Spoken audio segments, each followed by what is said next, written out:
नमस्कार साथियों, मैं अभिषेक अग्रही मौजूद हूँ विकासखंड चोपन में के बरधिया गांव में। यह जो मार्ग है, यह मार्ग यहाँ से सीधा रेणुका नदी जाती है।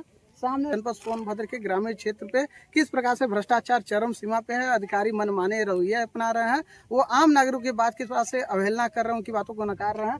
पहला दृश्य रेणुका नदी है, जिस नदी के माध्यम से जो ग्रामीण जितनी जमीनें हैं, यहाँ से लेकर उस मोड़ तक लगभग 10,000 से ज़्यादा परिवार हैं जो खेती के आश्रित। भारत एक कृषि प्रधान देश है जहाँ लोग खेती के ऊपर आश्रित रहते हैं। ये पानी में राख मिल जाने के कारण यह यहाँ के लोगों के जो पीने की पानी की समस्या है वो बढ़ गई। उनको कई किलोमीटर दूर जाके पानी लाना पड़ता है और रोज़मर्रा के जीवन में इनको राख वाली पानी पीना पड़ रहा है, इस्तेमाल करना रहा है, जिससे कई गंभीर बीमारियों से ग्रस्त हो रहे हैं। उनकी फसलें बर्बाद हो रही हैं, उनकी आजीविका बर्बाद हो रही है, उनका आय मतलब आय वृद्धि भी बर्बाद हो रही है। एक तरफ सरकार कहती है किसानों की आय दुगनी करेंगे, यहाँ जो उनकी वर्तमान आय उस आय को बर्बाद कर दे रहे हैं।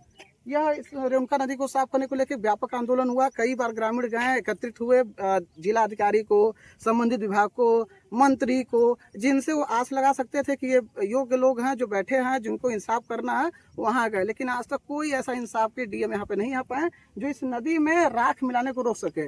या तो इस नदी में राख मिलाने के लिए परियोजना ने परमिशन ले रखी है, जैसे प्राकृतिक संसाधनों का प्रयोग करने के लिए नियमावली है कि सरकार जो भी संस्था है, प्राइवेट हो गवर्नमेंट हो, उसको प्राकृतिक संसाधनों का उपयोग करने के लिए अनुमति लेना पड़ता है। क्या इस रेणुका नदी के में राख मिलाने के लोगों की जान लेने के लिए सरकार ने अनुमति दे दी है?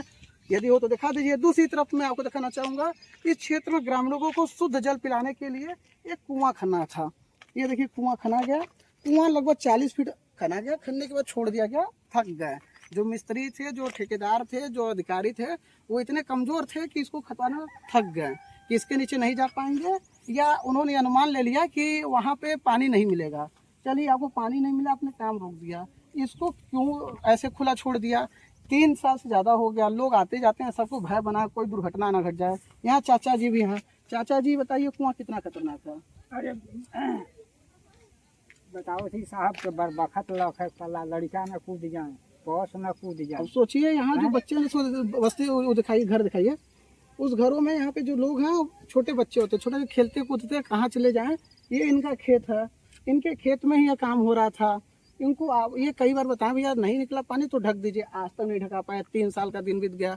क्या इसमें जब कोई व्यक्ति गिर के मर जाएगा, कोई ग्रामीण अपने परिजनों को खो देगा, तब संबंधित अधिकारी जागेंगे? भ्रष्टाचार के आलम देखिए। दूसरा दृश्य में दिखाता हूँ।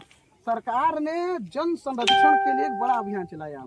हर ग्राम पंचायत में ग्राम स्तर पे तालाब खोदो, मतलब लघु सिंचाई विभाग के माध्यम से तालाब खोदना था, जलों को संरक्षित करना था।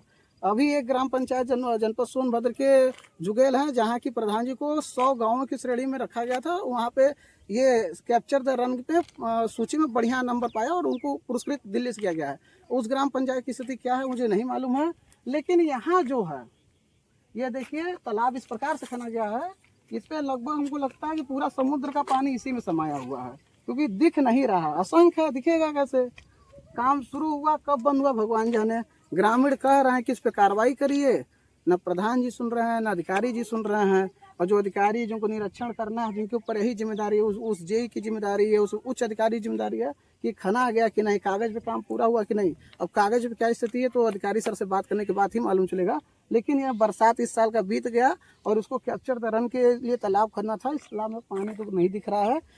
ये आप समझ सकिए, एक तरफ तालाब, एक तरफ कुआं और तीसरी तरफ ये नदी, जो नदी जीवन का आधार है लोगों का। भारत कृषि प्रधान देश, जहाँ मैक्सिमम किसान नदी के जल पे आश्रित होते हैं, जो किनारे रहते हैं, उनको तो टेंशन फ्री रहता है, पानी बरसे या ना बरसे उनकी उपज हो जाए। लेकिन यह बर्बादी का आलम इस प्रकार है। आप सभी इस वीडियो को शेयर करें, क्योंकि शासन प्रशासन को जगाना बहुत जरूरी है। जय हिंद साथियों।